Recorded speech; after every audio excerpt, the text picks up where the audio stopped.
Right. Okay, folks, we're now recording this. So I say welcome to everybody that's on here tonight to this Women of Today event for looking at women in public life.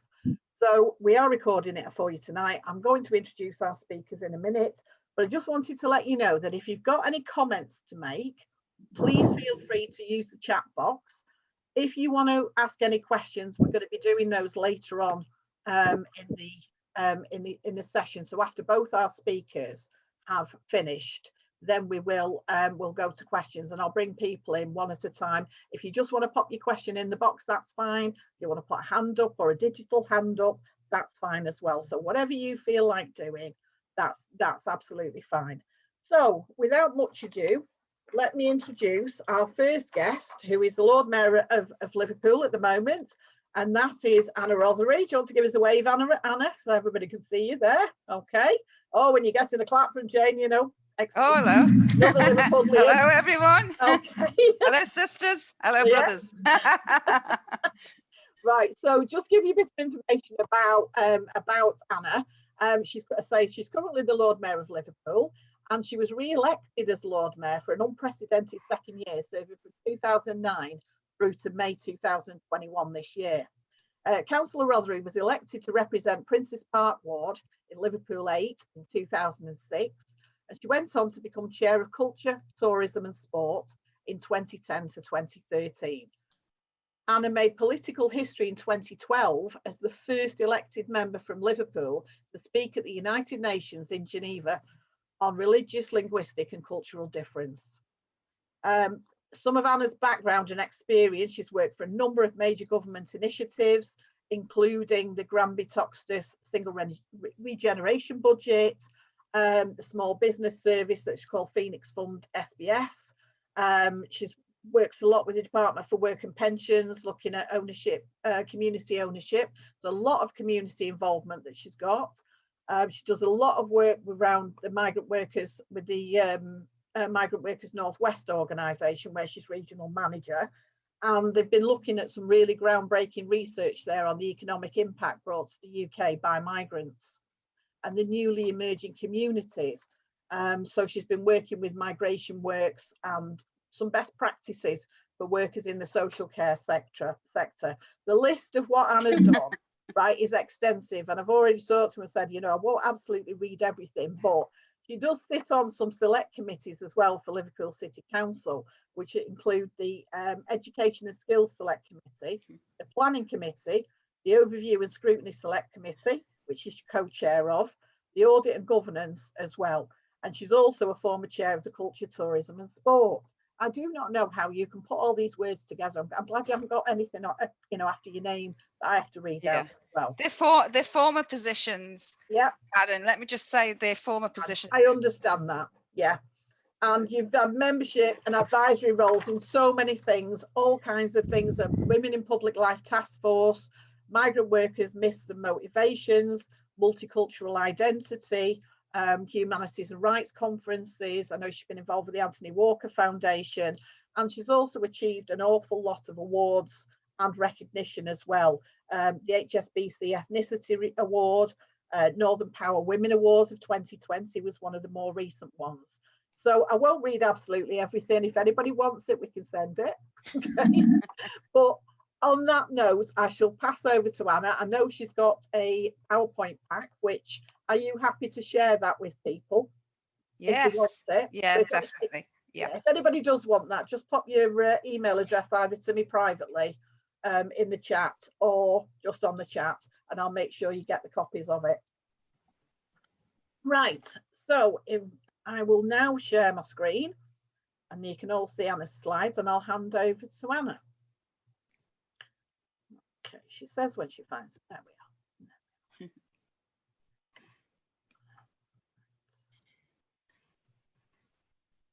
So, right, okay. So this presentation, the title of it is Leadership Leading from Behind. And I think all of us around the panel today and in the audience will be able to relate to many elements of this. Obviously, it comes from my perspective as a Black woman, but I think, you know, it transcends, you know, whatever culture or race. I think as women, we experience similar situations. So next slide, please.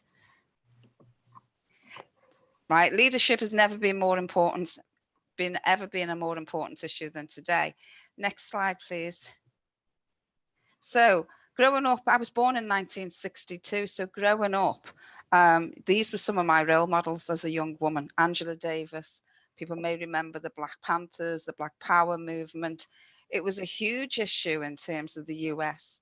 I mean, I must admit that when it came to the UK, you know, there were icons in terms of the UK movement, in terms of empowerment for Black communities, fighting against racial discrimination, etc. So we've got a lot of images, a lot of icons from the US, and people often say, well, you know, we had Black people who were, you know, active in that era as well, that did lots of work around equality and inclusion and so on and so forth. But unfortunately, all we seem to see is the American icons and what they stood for, although they're wonderful people. Next slide, please. Next slide. Oh. And so these are some of my icons, and these are just people that I grew up with as a child. And so the two women in the corner were two of my friends growing up.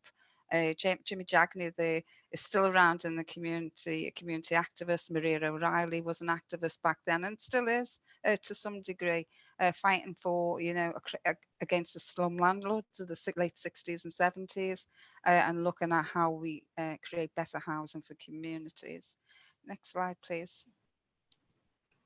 So this is where I talk about leading from behind. We look at leadership and we look at leadership roles and people in them, and we look at them in the moment. And we forget that these people were not leaders to begin with.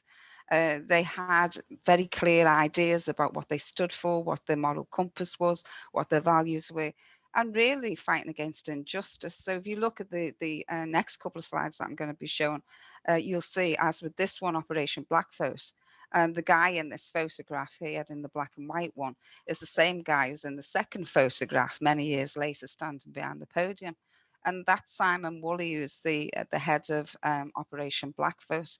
I actually came through the Operation Blackfoot initiative and did the MP shadowing scheme, where I shadowed John Battle from Leeds West, you know, going back 16, 17 years ago.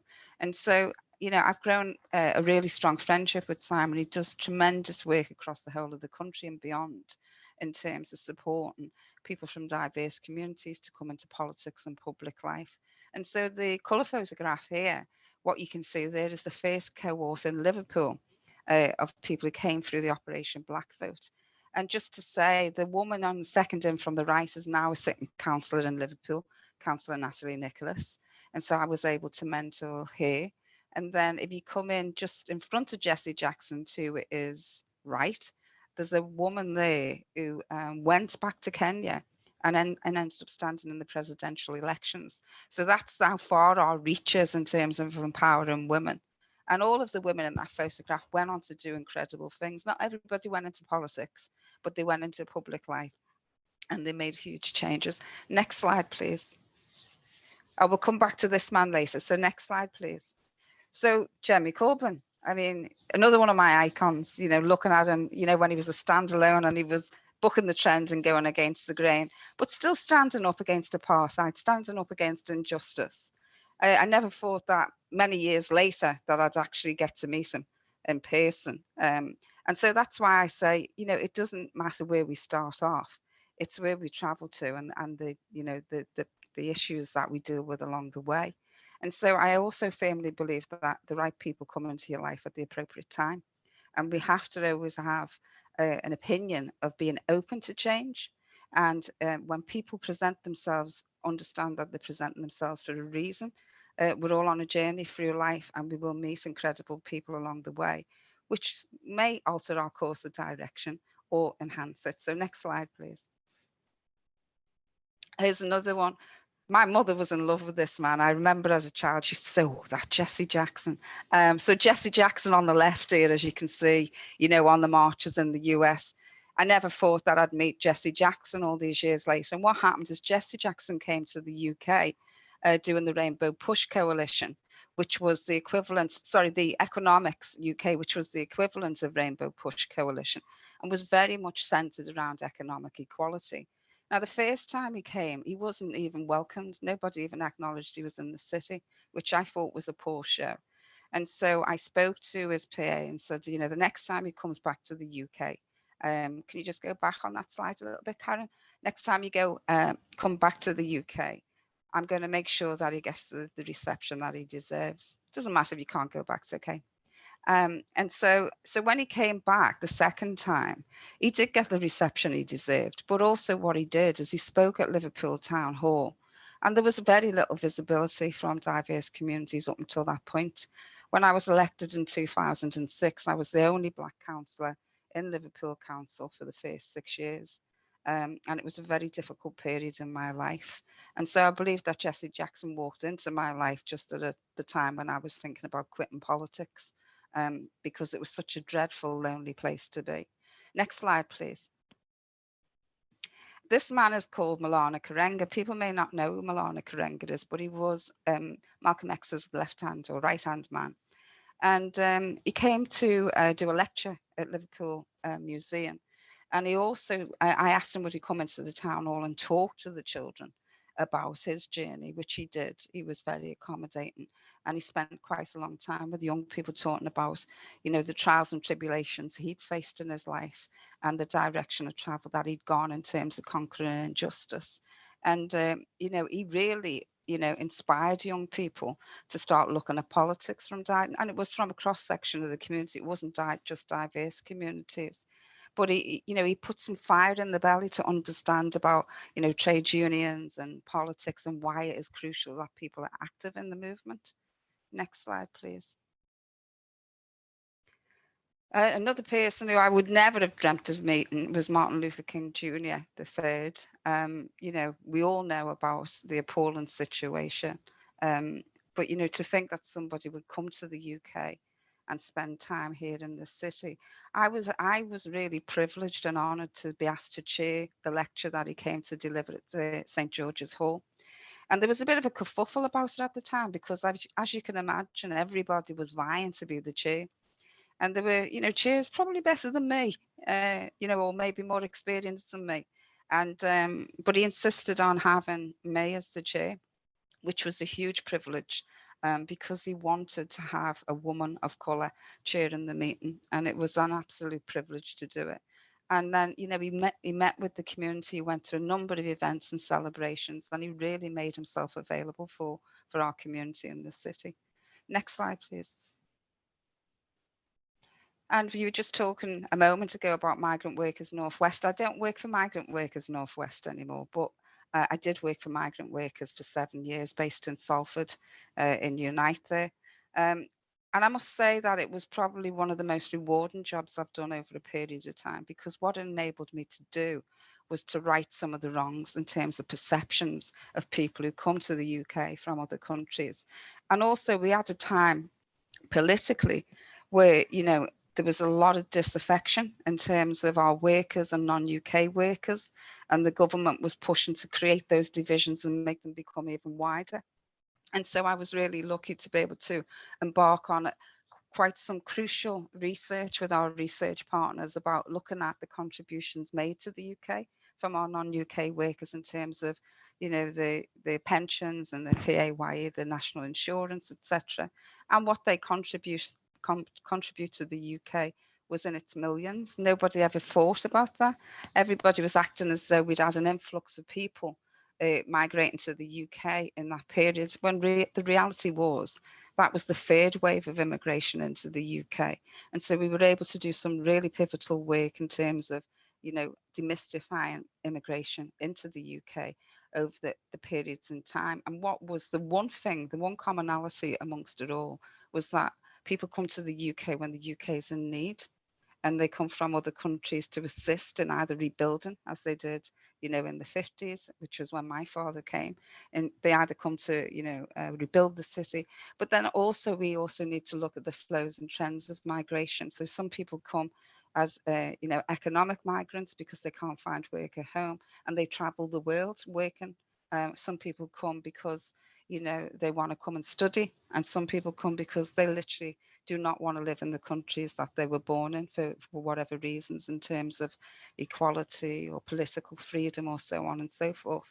But, you know, it was a great experience to work for migrant workers. We signed up most of the local authorities across the UK to the Minimum Standards Charter, and we did some great work, and it was a collaboration between all of the unions.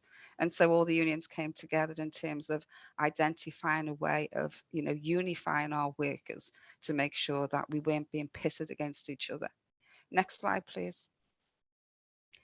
This is when I went to the United Nations in 2012, and people often say, oh, you know, you made political history. I'm one of those people, I didn't know I was about to make political history. I just say yes. If somebody asks me to do something, I say yes, and then I think about how I'm going to do it afterwards. It's a flaw, really, but it's a flaw that I actually like, because I think you have to set yourself objectives and challenges and goals. And so when I was invited to speak at the UN, I mean, anybody who knows about the UN is everything's translated into 50 different languages. You get a really short period of time and you have to talk like Pinky and Perky to get through it. And, you know, and at the end of the day, you are just part of hundreds and hundreds of people. But what I'd done with the UN is I'd taken a model to them in terms of inclusion, which they wanted to roll out across the whole of the world, across the whole of the UN. And so that's why the picture in the left-hand corner is a charter that that was presented to me by the head of the UN, which was Ban Ki-moon at the time. And so, but the photographs underneath is a woman called Vereen Shepherd. And talking about you just meet the right people at the right time. Many years later, when the working parties were traveling the world to take evidence about injustice, Vereen was part of the working party that came to Liverpool. Ordinarily, you wouldn't get anyone coming to the north. They normally go straight to London. And so she came to Liverpool and she took evidence about people of African descent in terms of education, employment, business, visibility, etc. And then a second visit, the one that we probably all are aware of, was the one when the city was, you know, they told the rest of the world that the city's poverty was, you know, in line with Dickensian Britain. And so, you know, we put ourselves on the map with that UN visit. So now when the working parties are sent out, instead of just doing a detour down to London, they come to the Northwest and specifically Liverpool. So that was a great gain, I think, in terms of that. Next slide, please. This is the Merseyside Police Association, which is a massive movement nationally. I don't know whether people know enough about Merseyside Police Association, but they're all senior, well, not just senior, right across the board in terms of policing. You know, they haven't had the best of times, but they stood through all of it, stayed on board, stayed loyal to, you know, the police force, but tried to implement great change internally as well. And next slide, please. You might recognise this young man. This is Marvin Rees from Bristol. That was the first time round on the left when he was running for office. He wasn't successful. The one on the right is he's actually the mayor now. So, so another experience of like meeting people at a time when you can help them and they can help you, and you know, leading from behind. I mean, I've never seen tenacity like this man. You know, he had a dream. He wanted to become the mayor. And people were, you know, I remember, you know, people were just like sort of brushing him off and, you know, as if to say, oh, you'll never be mayor of Bristol. But he had to say it in something. And I think it was just dogged determination and tenacity. And it just shows that you have to follow your dream if you want to achieve something, because he did get there in the end. Next slide. You know, I'm really committed to our kids. I mean, I love our young sisters, little sisters, and supporting them. And I'm really committed to women from all different races and cultures and faith backgrounds, etc. You know, to see women progress, you know, through, you know, the abundance of you know, barriers placed in our way is just like magnificent. When you just see women coming forward and getting involved in terms of community or, you know, public life. I mean, that's really one of the motivators that keeps me going. Mother's Humanitarian March for the Protection of Children in War Zones. I set this up 2 years ago. I was just like many mothers, just so appalled at the level of death and destruction of our children. And so we set that up as a movement with no alignment to any country or any war.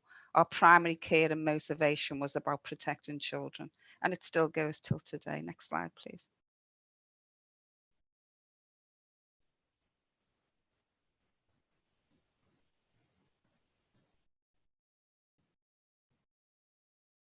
I was a much younger looking Anna there. I wish I looked like that now.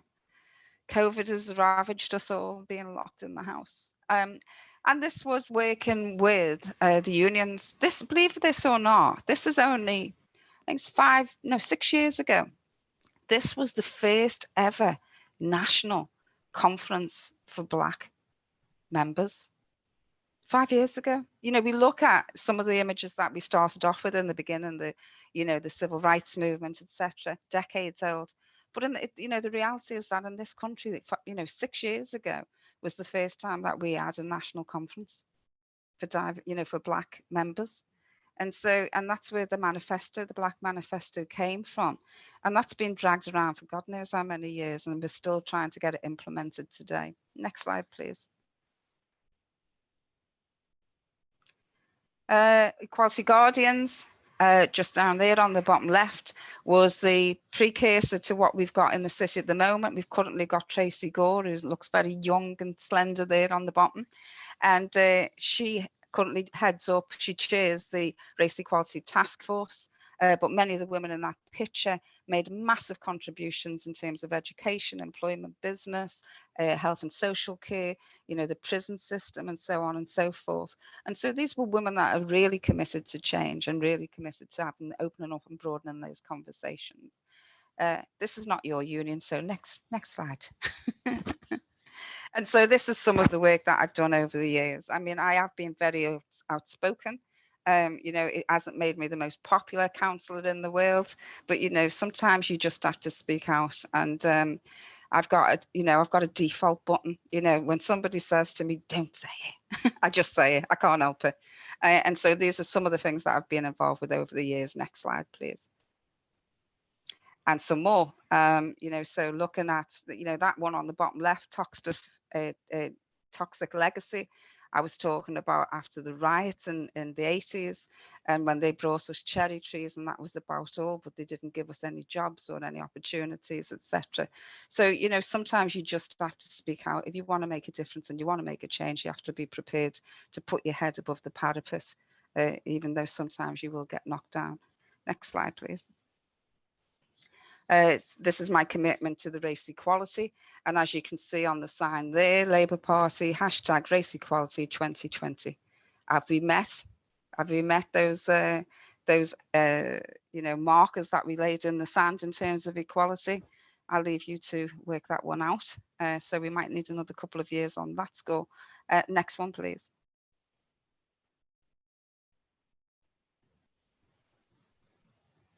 And this is where I'm going to, the next slide after this, I'm going to finish. But, this is the one thing. I mean, I originally did this presentation for a group of young university students, and they were asking me about leadership. And when I first put the title up, they were like scratching their heads going, "Leading from behind? What do you mean, leading from behind?" Because all of the textbook stuff that we see today and all of the things that we hear today is that, leaders are leaders and they lead from the front and everybody knows who they are. I don't believe that. I believe that all of us are leaders and many of us lead from behind. And so there are many leaders who never make it out of the shadows. Nonetheless, it doesn't make the leadership any less valuable. I truly believe that. I also believe that leaders live in a different dimension, and it often takes the status quo longer to realize the impact you have on bringing about positive change. Next slide, please. Can we go through that next slide as well? Next slide. I'm going to come back to this man you saw at the beginning. We're currently talking about Black Lives Matter, aren't we? It's been a big movement, not just here in the UK, but globally. And it's been a movement that I'm really glad to say that has brought people together from different cultures and backgrounds and has garnered a great deal of support in terms of basic human rights for people.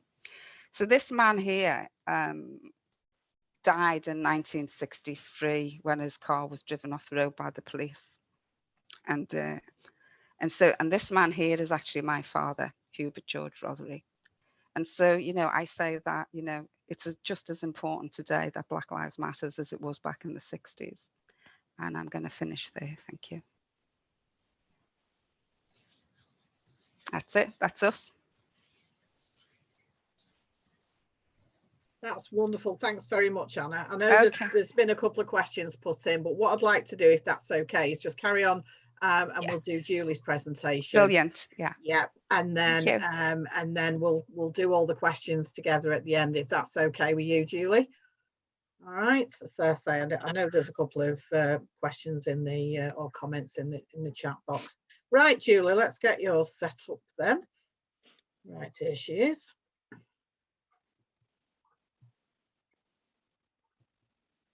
And I just hope I don't have the same problems I had. My mouse kept disappearing. That's why I couldn't click on, and then it disappeared and went backwards. Right. There you go, Julie, over to you. Okay. Thank you, Karen. Thanks, everybody. And thank you for the invitation to address you here tonight. Okay, first slide, please, Karen. Thank you.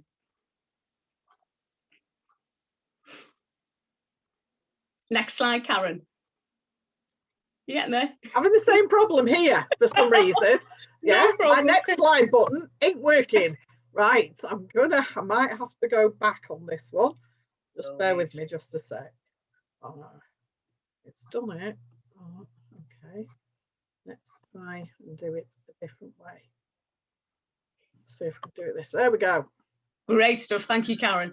Okay, so a little bit about me then. Who am I? Well, I was born in Liverpool in 1972, Aintree to be precise, which I know now is part of Sefton, but then was part of Liverpool. I moved to Skelmersdale when I was 4 in 1976, and I was one with my family and a number of families who were the first people into the new town of Skelmersdale. So it was quite an exciting and interesting time for all of us.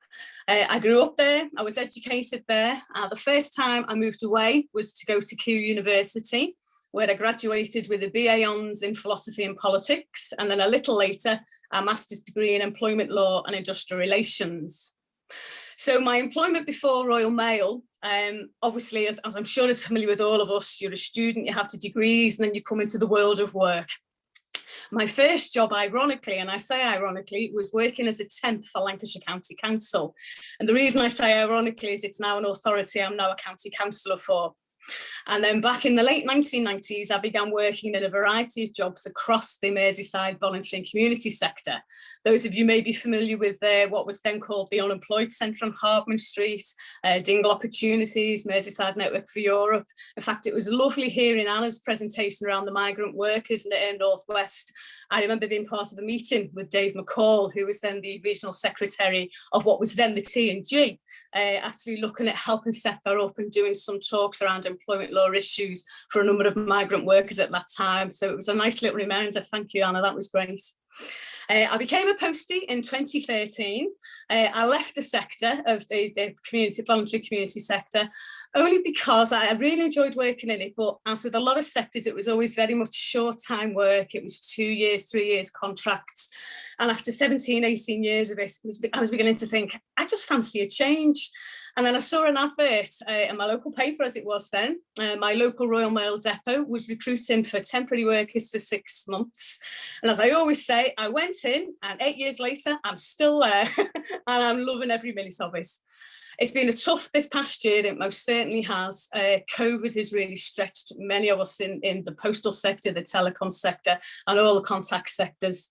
But we've come through it, and I feel as a union and a CWU member that we should really be proud of what we've achieved and that we've been able to carry on supporting people through that. Next slide, please, Karen.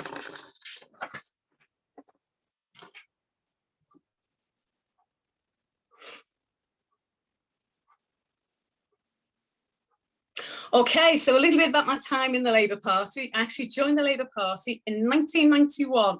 So as of the 4th of April, I've completed 30 years membership. I don't know if I should get a medal for that, maybe. Perhaps give myself a little treat.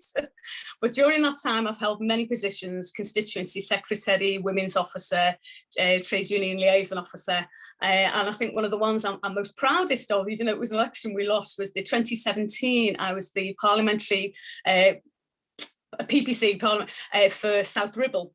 It was a safe Conservative seat, but we had 4 weeks to organise a campaign, and we actually put 4,000 votes on in those 4 weeks. And I feel quite pleased that we actually did that and achieved it. And it was really great having that experience. And I always say a big thank you to the team that was there.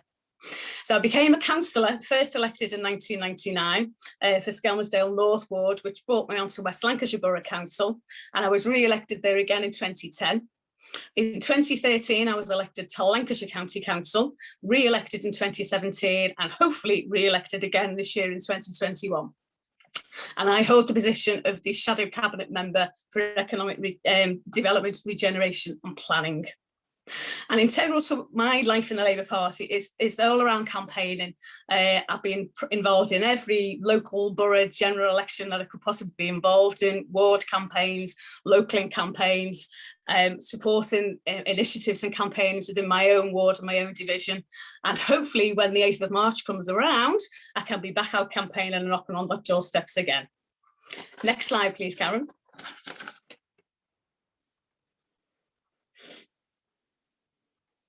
Okay, so a little bit about my trade union activity. I've always been a member of a trade union through all my working life, starting in that temping job in Lancashire County Council, where I became a member of Unison, through to my membership of Unite during my days in the voluntary sector, and now obviously the CWU.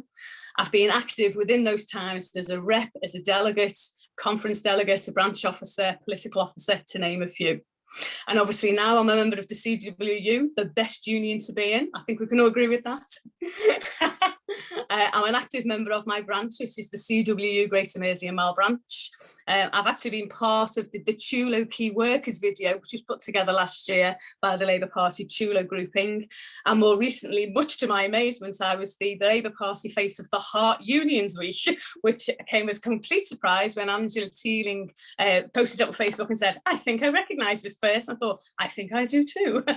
I'm also a great believer in retaining and strengthening the Labour Party and trade union link. I'm a branch delegate to West Lancashire CLP, and as of February 2021, I'm now the chair of the CWU Councillors Network, which brings me nicely to, next slide please, Karen. The CWU Councillors Network. So a little bit about the background. As I'm sure you all know, as a union, we play a unique part in the life of every community in the Northwest through our postal, our telecom, our contact centre members, and we literally connect to every home and business. And over the last couple of years, a number of activists and members have wanted to get more involved in their community, including standing for public office. And so the Councillors Network has been set up to support them to do that. We have a loose terms of reference. What we hope to achieve is to provide support, to promote success, to share best practice, promote campaigning, provide mentoring. At our most recent meeting that we had, one of the areas was sharing our common experiences at the moment of how tough it is to campaign when you can't knock on doors, our experience of telephone canvassing, our social media work. But also another side that we looked was how we had to set budgets as councillors against the backdrops of terrible cuts coming from national government. And it was good to be able to share that information, speak to one another and effectively help each other along through those rather difficult times.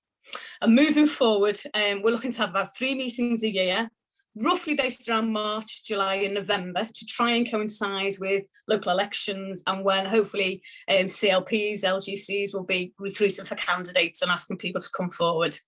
We're looking at producing a regular newsletter to keep members informed, but our overall aim, it is to support members to become councillors. So a lot of work we'll be doing will be around getting our members elected. Which brings me nicely on to, next slide please, Karen. Elections 2021. Okay, so there's no doubt this is going to be one of the big ones. Obviously, elections didn't happen last year due to COVID. I know in Lancashire, we've got borough and county and a couple of parish councils as well. Across the rest of the Northwest, we've got city, district, police and crime commissioner elections, mayoral elections. It's going to be a biggie.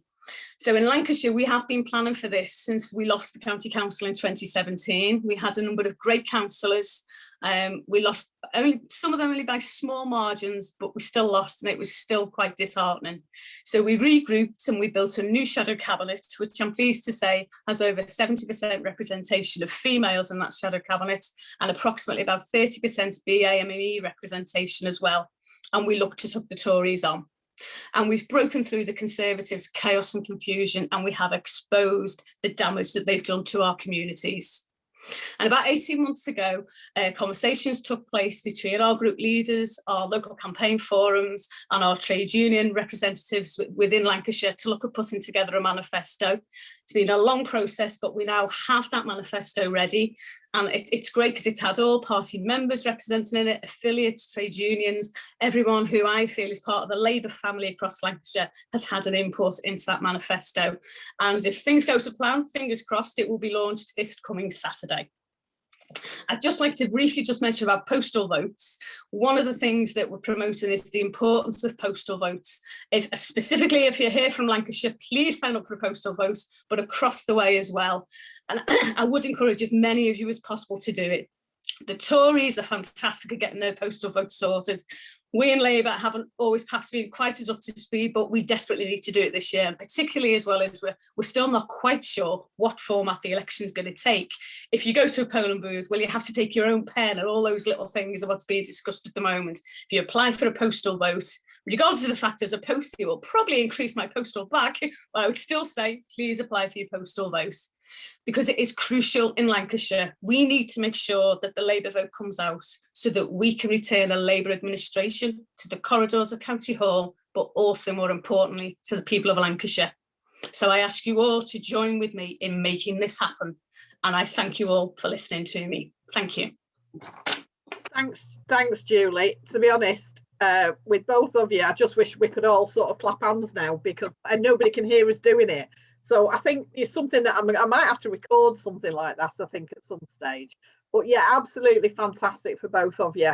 And really shows that we as women, what we can achieve, right? You know, we're lucky to say we've got some great guys around us who really support what we're doing as well. So I'm going to have a look and see what's been put in the chat and the comments box now. So we've got there that says, Anna, you're absolutely stunning. The things you've achieved are incredible. Well done. Okay. And I think this is a question from Paula. If you could go back in time, what advice would you give yourself when you first started out on your political journey? Now, this is probably a question that, you know, that was aimed at Anna. And what advice can you give a fellow black woman or fellow black woman about how to start her journey on a political journey, right? So that's a couple of questions there. I'm just going to see if we've got, yes, we've got another question here from Paula. Julie, can we have a snippet of how you manage to juggle family life with your busy schedule? And I think that probably applies to both of you, right? I think it's an area that stops women getting into public positions. And I think as women, we all know that we do have those hurdles there. And also, do you think Labour are going to continue to hemorrhage supporters with Starmer in charge? Good question there. And well done, both Anna and Julie, inspiring and passionate. So I think, you know, regarding the questions there, Anna, bring you in on that first couple of questions. If you could go back in time, what advice would you give yourself when you first started out on your political journey?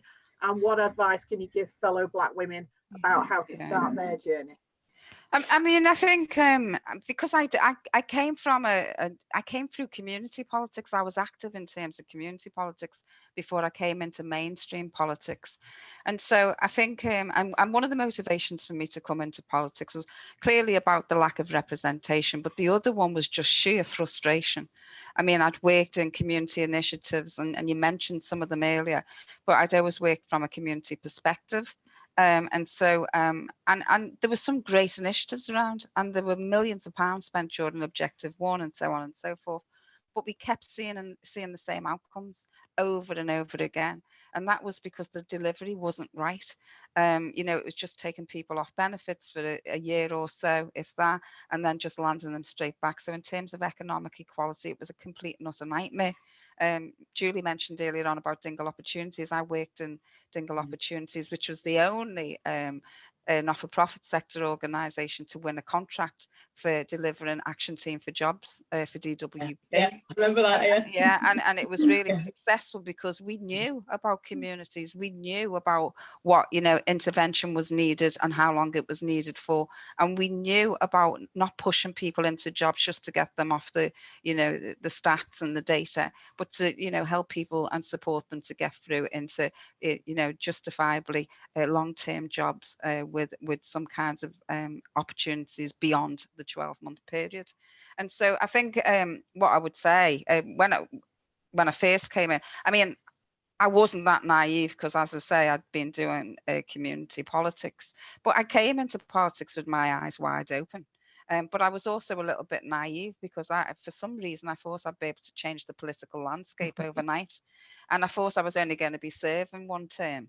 And there's a bigger story behind that, but I won't go into that at the moment. So I thought I was only going to serve one term. I'd increase the representation of diverse communities and I'd be off into the sunset doing something else. You know, boy, you know, was that, you know, a delusion? You know, 16 years later, I'm still there and I'm still fighting for exactly the same things. I think in terms of the second question, in terms of supporting young women, Black women wanting to come into politics, I mean, I do take I'm also a qualified person-centred councillor, and I take my commitment to supporting women very seriously. Many of the women that I've supported have gone on into politics in different parts of the country. And as I mentioned before, even one who went to Kenya and stood in the presidentials there. And so, you know, and I think that you have to make that long-term commitment because it's not easy. It's not easy for women per se in politics. It's slightly more difficult for women of colour in politics as well. And it's about retaining women in politics. You know, it's such a rough ride that many women leave politics. You know, they might serve one term and then they're off.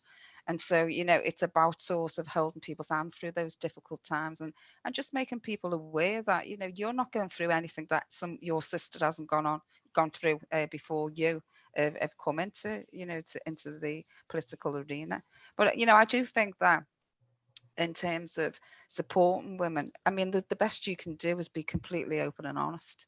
There's nothing worse than seeing women coming into politics and thinking it's going to be all, you know, fun and laughter, and, you know, and just seeing them, you know, consistently annihilated in terms of and depleted, you know. So yeah, so the best friend you can be for women and women of colour is by being there, you know, giving them the opportunity to make their own way, but also being there as a, you know, a listening ear for somebody to mull through the variations on the situations and give them the opportunity and support them. That's great. And I think that's where it leads us on to things like the Councillors Network that Julie was talking about as well, because I think there is much more support out there now. And we're creating new support networks. And I think, you know, people like trade unions and local councillors, that is something we can do because, you know, we have started to build some confidence and so on and so forth, and we can help and support those others. So that then brings me on to Julie's questions there, the first couple, which was, you know, how do you manage to juggle everything? And also, you know, whether you want to comment. I mean, I don't, you know, it isn't a political discussion tonight, but obviously, you know, what to think about whether we're hemorrhaging members from the Labour Party. There are a couple of more things that have come in at the bottom, but no, there's not. Right, that's good. So do you want to come back on those two then, Julie? Fine, I'll come back to the family life one because it kind of chimes in a little bit with what Anna was saying towards the end there.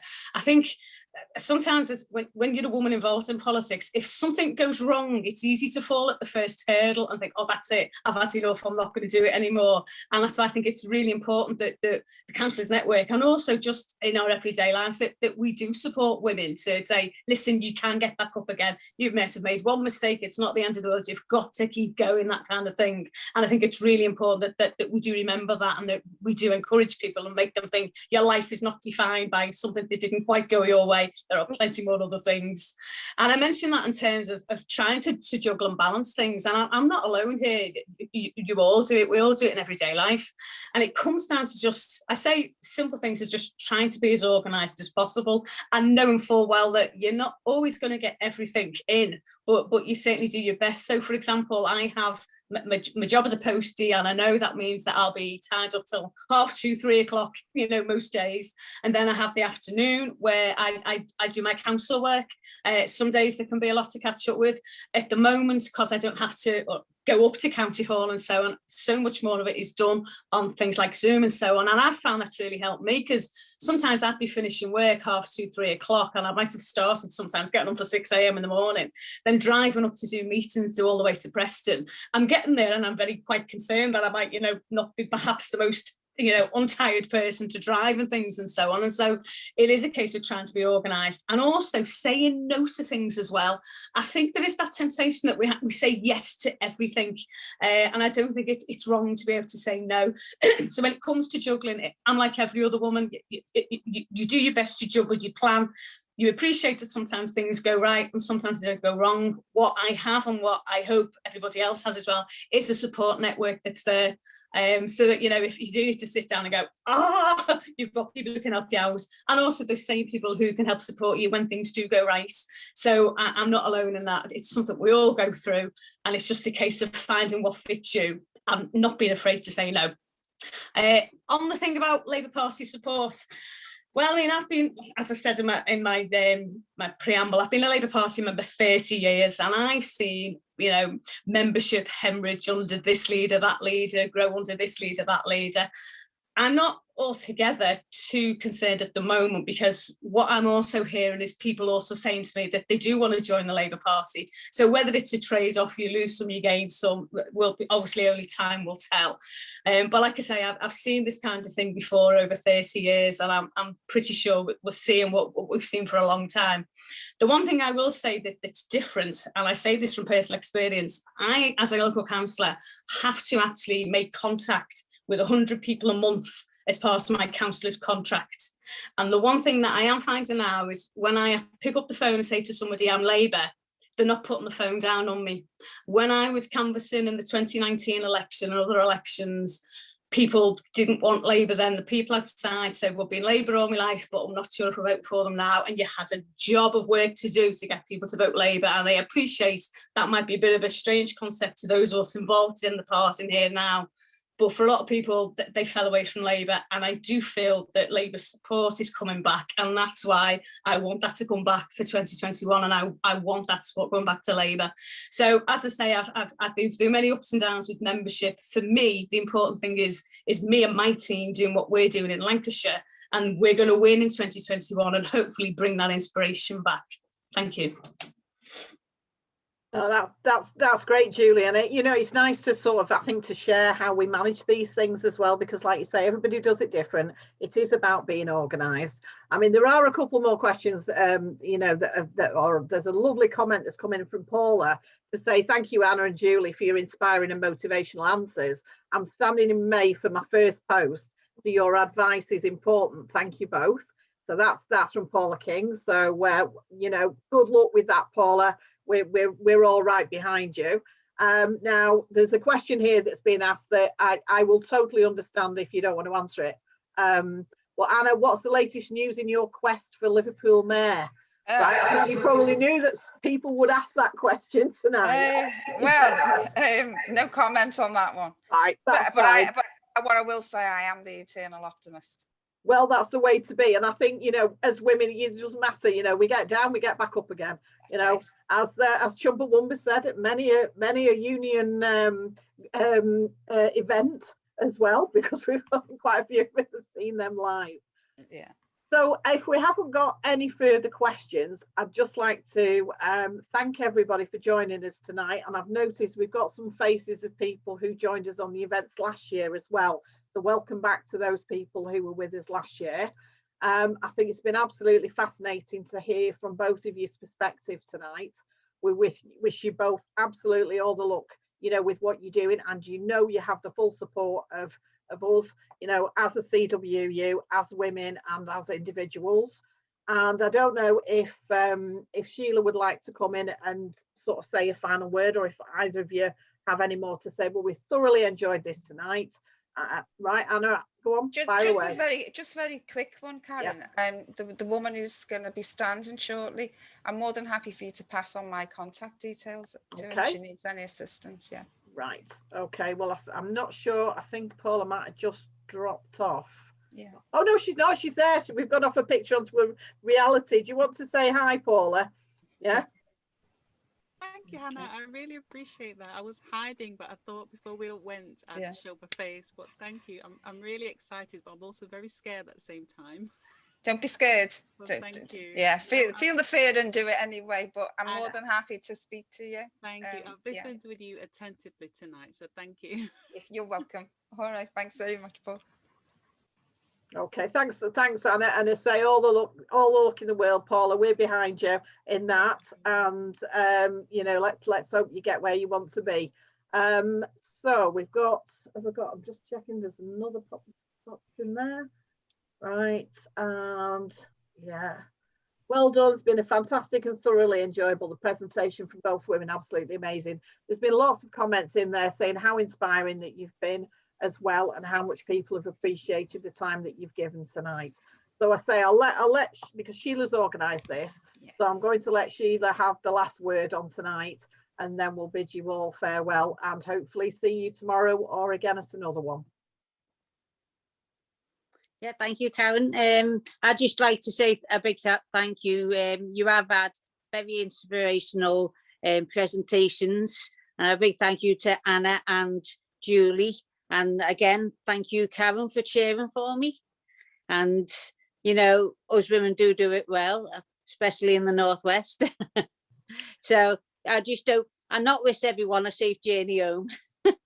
No, I mean, it's funny, isn't it? Because that's something we can't do, isn't it? Yeah. Yeah. Okay. So good night anyway, and enjoy the rest of your evening. Stay safe, folks, and we'll see you again. Bye. Okay, bye. Thanks, everyone. Bye-bye. Nice. Bye. See ya. Draw.